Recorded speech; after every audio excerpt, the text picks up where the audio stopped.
बाबा का ढाबा। शहर के घंटाघर के पास एक बूढ़ा बूढ़ी एक छोटा सा ढाबा चलाते थे। दोनों एक दूसरे का सहारा थे और किसी तरह अपना पेट पाल रहे थे, लेकिन महंगाई ने उनका जीना मुश्किल कर दिया था। आज सुबह से सिर्फ 2 ग्राहक आए हैं और शाम के 5 बज गए हैं। कुछ समझ में नहीं आ रहा कि क्या करें। उस सब कह रहे हैं कि बाजार में मंदी आ गई है, इसीलिए सबकी गिराई नहीं चल रही। अरे बुढ़ापे में पैसों के लिए इतनी मगजमारी करनी पड़ रही है।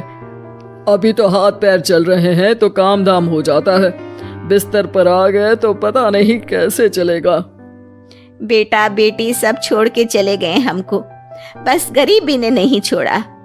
भगवान के घर देर है अंधेर नहीं, सुनते सुनते हमारी आंखों में अंधेरा छा गया। कल भी बचा हुआ खाना कुत्तों को देना पड़ा था, आज भी यही करना पड़ेगा। रोज की तरह आज भी ग्राहकी नहीं हुई थी। रात को बाबा और अम्मा सड़क किनारे बने अपने ढाबे में ही सो जाते हैं। अगले दिन सुबह सुबह ही एक ग्राहक आ जाता है। बाबा जरा एक चाय और एक कचौरी तो देना। जी भैया, अभी गर्मा गर्म कचौरी तल के दे रहा हूँ। एक ही चाहिए बेटा? आपके साथ आई मैडम जी नहीं खाएंगी क्या? नहीं नहीं, मैं ये सब रोड की चीजें नहीं खाती हूँ, आप इन्हें ही खिला दो। और जल्दी करो ना, रितेश मूवी जाने के लिए लेट हो रहा है।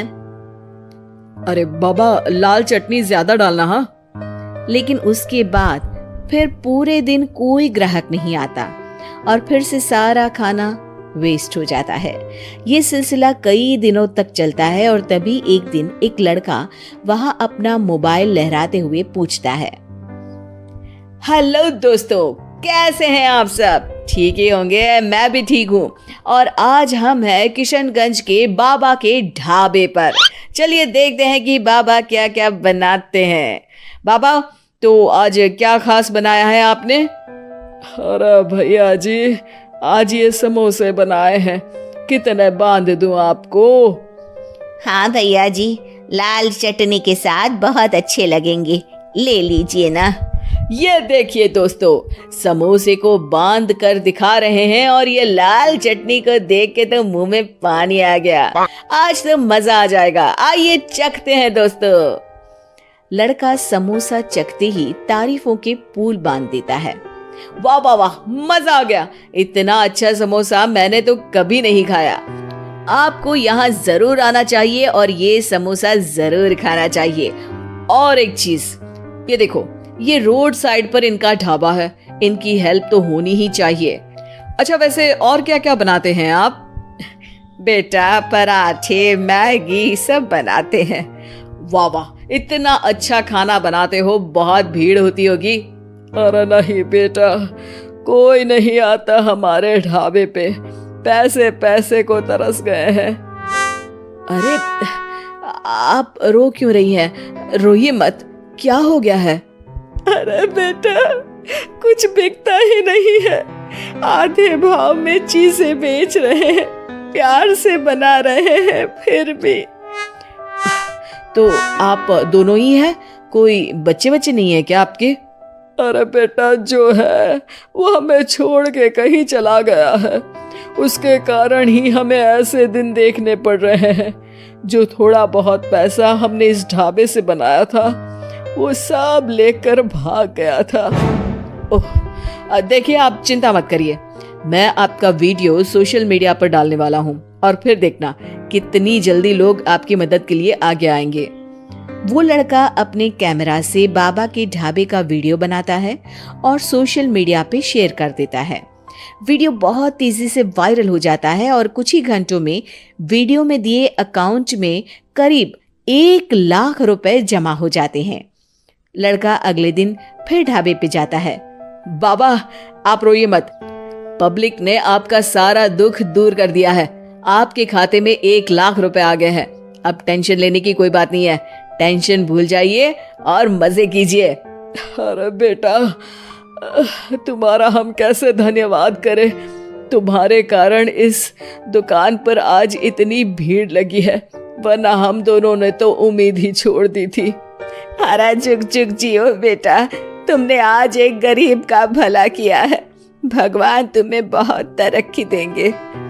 बाबा की कहानी सोशल मीडिया के बाद टीवी पर भी फेमस हो जाती है और टीवी पर बाबा का बेटा उनकी कहानी देख लेता है और उसकी नजर बाबा के खाते में आए रुपयों पर पड़ती है। 1 लाख रुपया, वो भी एक दिन में? अरे ऐसा ही चलता रहा तो ये दोनों तो करोड़पति हो जाएंगे और मैं ऐसा ही रह जाऊंगा। लगता है यही समय है इनके पास वापस जाने का। 2-3 इमोशनल डायलॉग चिपका दूंगा, दोनों मान जाएंगे।